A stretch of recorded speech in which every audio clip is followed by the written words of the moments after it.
Ош боюнча эми көйгөйлөр көп.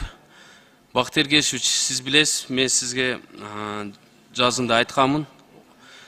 Ош шаарында таза суу маселе боюнчачы 2012-ден 20-жылга чейин АБР, ИБРден акча алынган экен. 9 миллион доллар, 11 миллион евро и даже республиканский бюджеттен 22 миллион сом берилип, бөлүнгөнүнө карабай ушул убакка чейин суу маселеси чечилбей келет да.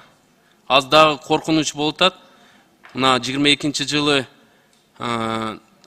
Азия банкыдан эмне 3 миллион доллар акча бөлүнүптүр. Бизге келген маалымат боюнча ошо 3 миллион жетпейт деген маалымат болуп атат да. Даже уткан эмнелер тендерден баш тартат деген эмнеде турат да. Себеби ошо материалдардын өзүнө өзү 2,5 миллиондон ашык акча кетип атат экен да. Ошого бир жооп берип коесузбу?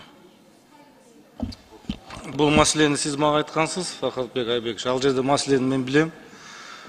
Жамгыр жааса ал жерде таза суу боюнча маселе чыгып калат. Мен тиги ошо 16-17 сентябрда Ош шаарында отурганда координациялык штабта ошондо Ош шаарынын мэри менен сүйлөшкөндө ушул боюнча сүйлөштүм. Ал мага мындай деп айтты да, доклад. Тендер жарыяга берилген, ушу тендер бүткөндөн кийин баштайбыз деп мага ушул маалымат берген.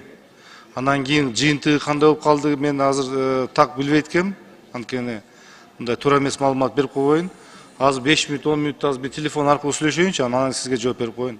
Ооба, ошону көзөмөлгө албасаңыз болбойт да. Себеби рахмат, акча бөлүнүп атат, результат болбойт да. Мына кече 2 күн жаңыр жагып, азыр мына бүгүн Ош шаарында таза суу дагы өчүрүлүп атат да.